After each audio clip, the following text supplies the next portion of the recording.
کتاب الحیض۔ بسم اللہ الرحمن الرحیم۔ وقول اللہ تعالی، اور اللہ تعالیٰ کا فرمان ہے، وَيَسْأَلُونَكَ عَنِ الْمَحِيضِ، لوگ آپ سے پوچھتے ہیں حیض کے بارے میں۔ قل، آپ کہہ دیجئے، ہوا اذن، وہ گندگی ہے، یعنی گندگی کی ایک حالت ہے۔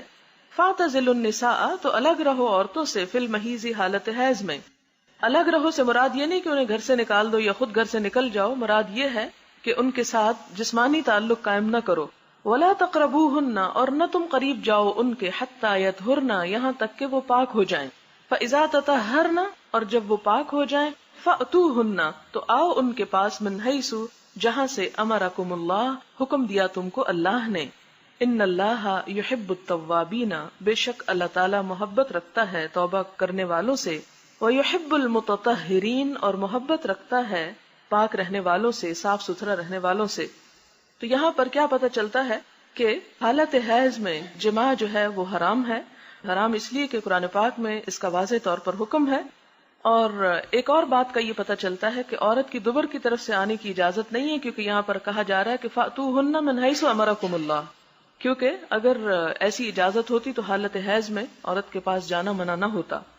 باب کیف کان بدء الحیض، ابتدا کیسی ہوئی حیض کی، یعنی عورتوں کو کب سے حیض آنا شروع ہوا۔ وقول النبی صلی اللہ علیہ وسلم، نبی صلی اللہ علیہ وسلم کا فرمان ہے، ھذا شیء کتبہ اللہ، یہ وہ چیز ہے کہ اللہ نے لکھ دیا اس کو، علی بنات آدم، آدم کی بیٹیوں پر، یعنی ابتدائی زمانہ سے ہی عورتوں کے ساتھ یہ چیز چلی آ رہی ہے۔